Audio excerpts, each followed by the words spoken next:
Selamat pagi nak. Baik, kita lanjutkan materi selanjutnya. Kalau kemarin atmosfer sudah, litosfer sudah, nih bagian dari bumi. Apa? Bagian lapisan bumi itu ada 3 ya. Atmosfer, litosfer, dan hidrosfer.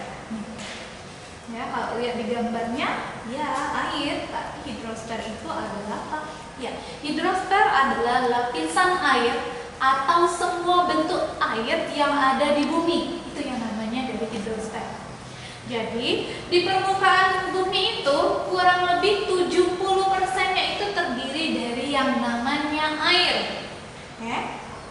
Adalah lautan, di daratan, lautan, udara, dan di lapisan terbumi itu terdirilah dari komponen yang namanya air. Ya. Jumlah air yang ada di permukaan bumi itu jumlahnya tetap tidak akan berubah. Hanya pasokan airnya saja yang berbeda di setiap wilayah. Jadi jumlahnya tetap, tapi pasokannya saja yang berbeda jumlahnya ya. Nah, sebaran air kalau di laut itu sekitar 97,2%. Ada lapisan esnya, dia sekitar 2,15%. Ada yang nama air tanah. Air tanah itu sekitar 625%.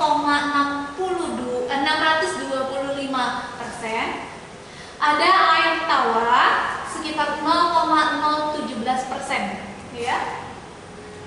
Ada lagi atmosfer. Nah, atmosfer kita belajar itu 0,01%. Itu yang ada sebaran airnya. Ya. Nah, air yang ada di permukaan bumi ya, memiliki yang namanya siklus hidrologi. Apa itu siklus hidrologi? Ialah proses daur ulang. Yang namanya daur ulang berarti terus menerus, tidak akan terputus.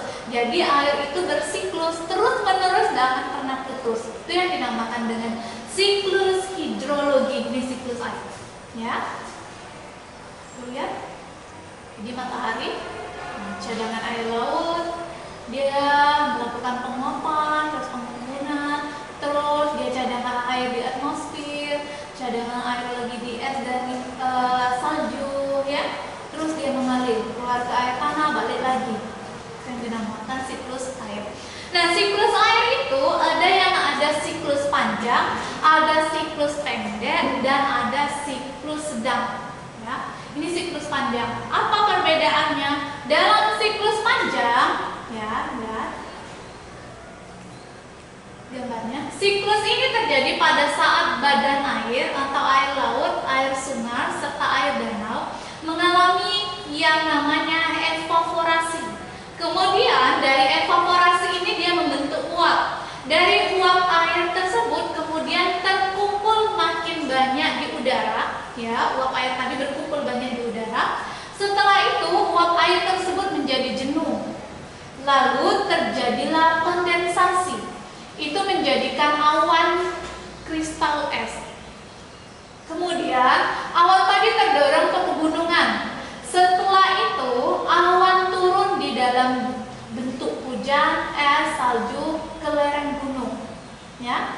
Terus dia meleleh, lelehan es tersebut kemudian menyerap ke dalam tanah, jadi balik lagi ke tanah. Setelah itu kembali lagi ke badan air. Dari sini mana? Ngulang lagi ke sini, terus menerus. Itu yang dinamakan dengan siklus hidrologi. Terus siklus pendek, apa perbedaannya?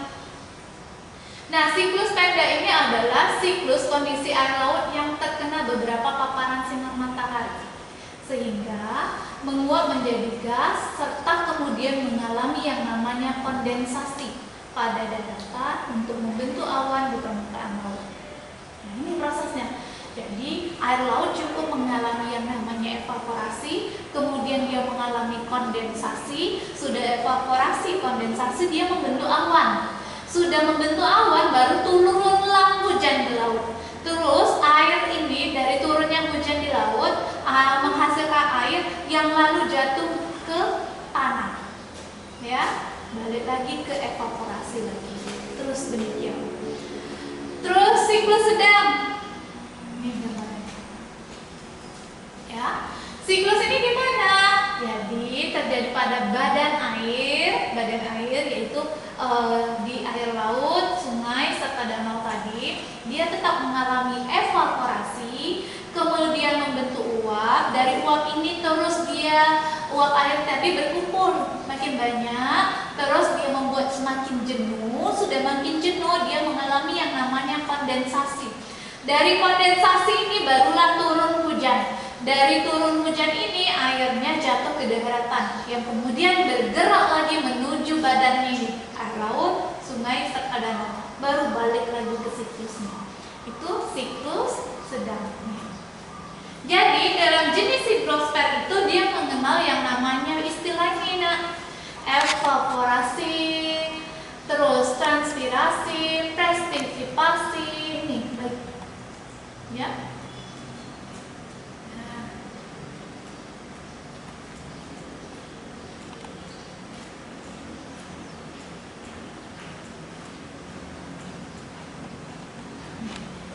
Unsur-unsur hidrosfer dia ada yang namanya unsur angin, ada unsur awan, ada unsur air dan tanah, ada yang namanya unsur evaporasi. Ini unsur hidrosfer, berarti harus punya unsur ini.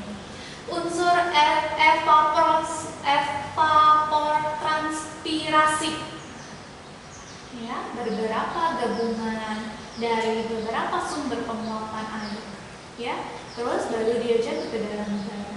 Unsur kondensasi, perubahan uap air menjadi pendinginan atmosfer. Presipitasi, ya, ini unsur-unsurnya. Contoh hidrosfer ialah termasuk laut, air tawar, air permukaan, dan air tanah serta air belasan. Ya, oke, Ibu akhiri materi kita tentang lapisan bumi sudah selesai. Silakan baca lagi buku paketmu, lebih pahami karena materinya ini dengan membaca dan memahami, ya. Ibu akhiri, wassalamualaikum warahmatullahi wabarakatuh.